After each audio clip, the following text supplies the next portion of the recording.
Bonjour à toutes, bonjour à tous. Ravi de vous retrouver pour cette nouvelle vidéo sur le triangle de Karpman. Aujourd'hui, je vais aborder le rôle du persécuteur qu'on appelle également le bourreau. Dans ce fameux triangle, nous avons vu la victime, sans laquelle rien ne serait possible. D'un côté, il y a le sauveur et de l'autre, le persécuteur. Le persécuteur va faire partie de ces gens qui peuvent être colériques, qui peuvent vraiment avoir des grandes colères. C'est des gens qui vont souvent faire porter le chapeau aux autres. Alors on les rencontre évidemment dans tous les milieux, dans tous les secteurs. On peut les rencontrer évidemment dans sa famille, dans son milieu professionnel. Donc c'est des gens, en gros, si quelque chose ne se déroule pas comme prévu, ils vont forcément faire porter le chapeau à quelqu'un d'autre. Donc la victime, la personne qui aime se positionner en victime, un peu fragile, qui n'a pas de chance, qui manque de confiance en elle, c'est évidemment la cible préférée des persécuteurs. L'idée, c'est donc au démarrage des personnes qui vont se positionner un petit peu au-dessus. En fait, ça les agace, c'est des gens qui trouvent un peu mous, un peu faibles, un peu fragiles, qui se plaignent tout le temps. Donc ils ont déjà pas beaucoup d'estime pour eux, mais c'est des personnes très simples pour eux, c'est-à-dire vraiment des gens qui vont pouvoir être utilisés comme défouloirs, comme boucs émissaires. Donc on peut le voir dans les caricatures au travail avec un patron par exemple qui va avoir une secrétaire victime et qui va passer tous ses nerfs sur elle. Faites ceci, c'est mal fait, mais vous êtes mauvaise, qui m'a mis une secrétaire aussi tête en l'air. Voilà, c'est bien des mots qui sont assez choquants, qui sont dévalorisants. Donc c'est comme ça qu'on reconnaît en général de toute façon qu'on est en mode persécuteur. C'est déjà en écoutant bien le vocabulaire que nous utilisons.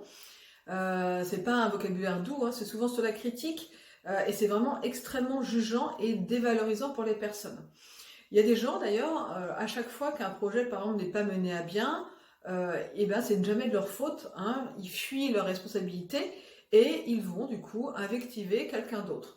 On peut même les voir, hein, quand quelque chose ne fonctionne pas, ils vont chercher à qui ils pourraient bien faire porter le chapeau. Et puis là, on voit la personne voilà, qui n'est pas bien. Donc il y a forcément une certaine fragilité hein, quand on agit comme ça. Et il y a également une mésestime de soi-même. C'est-à-dire qu'on n'arrive même pas à gérer ou prendre la responsabilité. C'est quand même assez facile d'aller faire porter le chapeau aux autres. Et tout d'un coup, on voit la personne se lever et arriver dans un bureau. Et là, on sait que la personne va en prendre pour son grade. En général, les persécuteurs ne vont pas évidemment aller chercher des gens qui ont du répondant, ils vont plutôt aller prendre des gens qui sont en position de victime parce que ça va être beaucoup plus facile. C'est des gens qui ont tendance à mettre la tête dans l'eau, à rabaisser les autres. C'est aussi des gens qui, ont le sentiment d'être au-dessus des autres. Donc ils sont pour eux dans leur bon droit. C'est pour son bien, en même temps je ne dis que la vérité, elle est nulle, c'est un imbécile, voilà, c'est vraiment la façon de parler des persécuteurs. Donc on imagine bien dans des couples, hein, par exemple une femme et un homme mariés, si l'un est victime et l'autre persécuteur, on peut imaginer assez facilement ce que ça fait.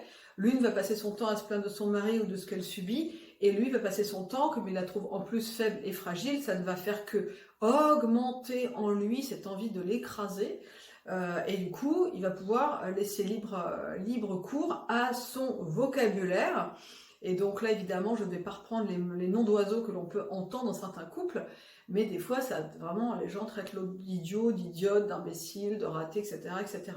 Donc évidemment, c'est totalement dévalorisant et sans être un grand psychologue, on comprend qu'une relation comme celle-ci est vraiment un cercle non vertueux où le persécuteur n'aura personne pour l'arrêter et il ne se rendra même pas compte et il aura le sentiment d'être dans son bon droit et puis la victime va se conforter dans ce rôle et aura encore plus de mal à s'en sortir. Voilà. Mais l'un ne va pas sans l'autre, hein, c'est ce que je vous disais. Donc l'idée, c'est qu'un persécuteur, il va être très jugeant, dégradant, il va vraiment avoir pour cible la personne victime, et puis c'est en effet quelqu'un qui va se mettre au-dessus de tout le monde et toujours penser qu'il est dans son bon droit, que lui sait comment les choses doivent être faites, que ce n'est pas de sa faute s'il est entouré d'imbéciles, d'incompétents, etc., etc. En exemple, on peut le retrouver très très facilement, malheureusement, dans le couple parent-enfant, avec par exemple des parents qui vont avoir un vocabulaire très très, comment dire, voire agressif, mais même dévalorisant envers les enfants. Et on peut voir des scènes très simples hein, du matin, où le parent tout simplement ne se lève pas assez tôt, ou lui-même n'a pas géré la situation, et il va s'en prendre à ses enfants parce qu'il est en retard, et on l'a tous fait, hein, donc c'est pas du tout pour critiquer les parents qui agissent comme ça, hein, c'est juste pour avoir cette prise de conscience, parce que ça nous est tous arrivé, plus ou moins à grande échelle, où on est en retard, et tout d'un coup on dit mais c'est de ta faute, pourquoi tu traînes, pourquoi tu mets tes chaussures comme ci, puis t'as mis 3 heures à faire ton petit déjeuner, etc. Alors que c'est juste une mauvaise gestion, en tout cas, soit on ne s'est pas levé à temps, soit c'est pas organisé de façon adaptée, et l'idée c'est plutôt de se dire, bon bah ça ne fonctionne pas, le matin c'est toujours la course, qu'est-ce que je pourrais mettre en place pour qu'on arrête d'être dans cette course folle, prendre du temps et que ça soit beaucoup plus agréable. C'est ça, être responsable, et pour moi être éveillé ou au moins réveillé, c'est de se dire que tout n'est pas une fatalité, et que si quelque chose ne marche pas comme nous le souhaitons, mais mieux vaut prendre du recul, se mettre en métaposition pour regarder la scène et voir la façon dont nous devrions opérer pour en tout cas nous donner la chance que ça se passe mieux. Et puis on tente, et puis on tente autre chose, jusqu'au jour où on trouve justement des moyens que ça se passe vraiment de façon adaptée pour tout le monde. Donc ça c'est la première chose. Donc les enfants, par exemple, c'est pareil pour les devoirs, où tout d'un coup on va commencer à dire mais t'es nul en maths, mais c'est pas possible, t'écoutes rien, t'es un raté, t'arriveras à rien, tu seras un clochard, t'auras jamais de travail, bon bref, je vous en passe et des meilleurs.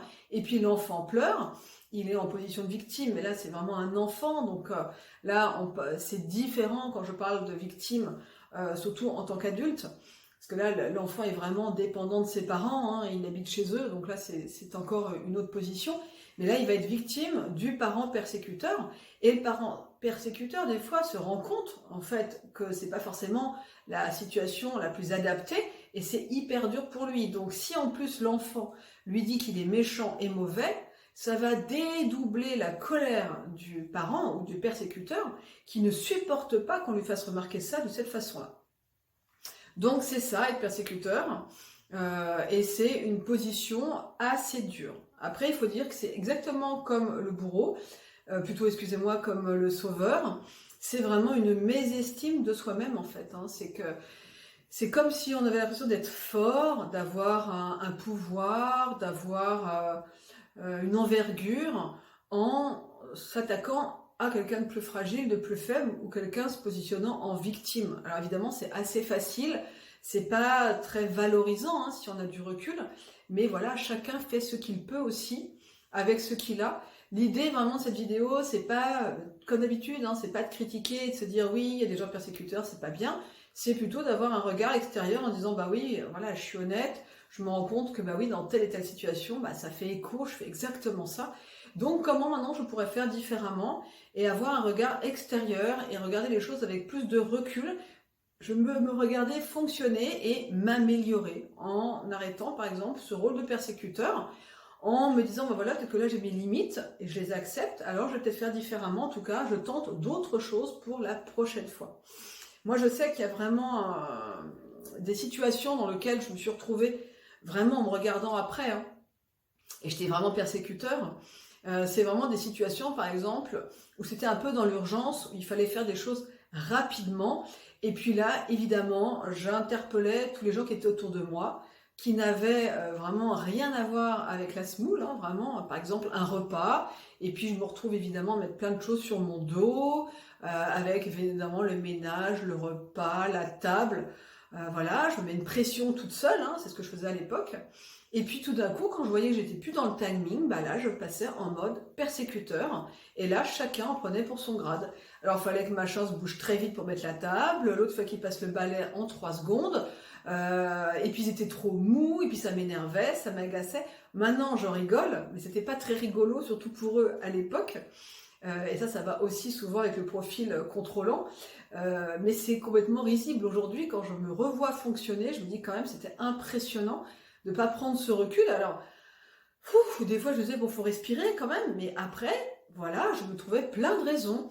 Ben, c'est tout le temps moi, je fais tout, je ne suis pas aidée, c'est insupportable, je suis toujours obligée de leur expliquer ce qu'il faut faire, ils ne comprennent rien d'eux-mêmes. C'est incroyable, hein, on est d'une mauvaise foi totale dans ces cas-là.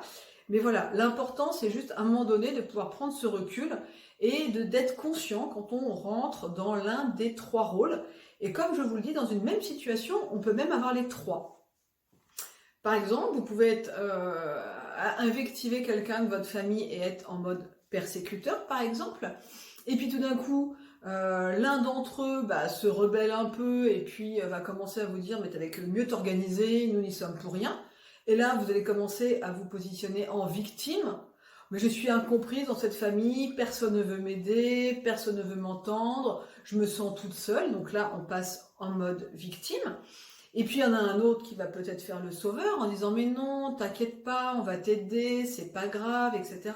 Et puis inversement, 10 minutes plus tard, on peut passer au mode inverse. Donc c'est ça qui est assez frappant, c'est que on ne reste pas dans un seul rôle. Alors il y a quand même des gens qui vont être beaucoup plus persécuteurs que le reste. Les persécuteurs sauveurs, c'est plutôt rare. Souvent, on retrouve des gens qui sont beaucoup plus persécuteurs, mais qui peuvent parfois être sauveurs, et vice-versa. Mais il y a des gens, de toute façon, ils ont toujours des boucs émissaires. Et moi, comme je vous le disais, souvent quand j'étais en retard, ou que j'avais décidé, par exemple, de bouger un meuble ou de tondre la pelouse tout d'un coup parce que ça me prenait, il fallait que tout le monde soit au garde à vous et que s'il n'agissait pas comme j'avais décidé, rien n'allait et j'étais passée en mode persécutrice. Mais pour moi, à l'époque, je me disais, bah oui, mais bon, d'un côté, moi, je me bouge, je suis active, c'est aussi pour le bien de toute la famille, etc., etc. On se raconte plein d'histoires, et puis c'est ce qui permet aussi de se réveiller, de faire des prises de conscience, et puis un jour ne plus être dans ces schémas-là, et de pouvoir même en rire, mais quand on est dedans, c'est plutôt compliqué. Et puis parfois, il y a des gens qui vont être plus en mode victime ou appuyer encore sur des déclencheurs que nous avons, et nous nous voyons repartir comme à l'an 40 dans l'un de ces trois rôles. L'intérêt, c'est au moins, voilà, même si on repart, de se rendre compte le plus rapidement possible pour pouvoir en sortir rapidement. Voilà, dans la prochaine vidéo, je parlerai justement des solutions pour éviter de rentrer dans ce schéma, ce cercle infernal de Cartman et dorénavant de pouvoir faire différemment. Voilà. Merci d'avoir suivi cette vidéo. Comme d'habitude, n'hésitez pas à l'aimer, à la commenter et surtout à la partager afin qu'elle puisse peut-être réveiller d'autres personnes. Merci beaucoup et à bientôt.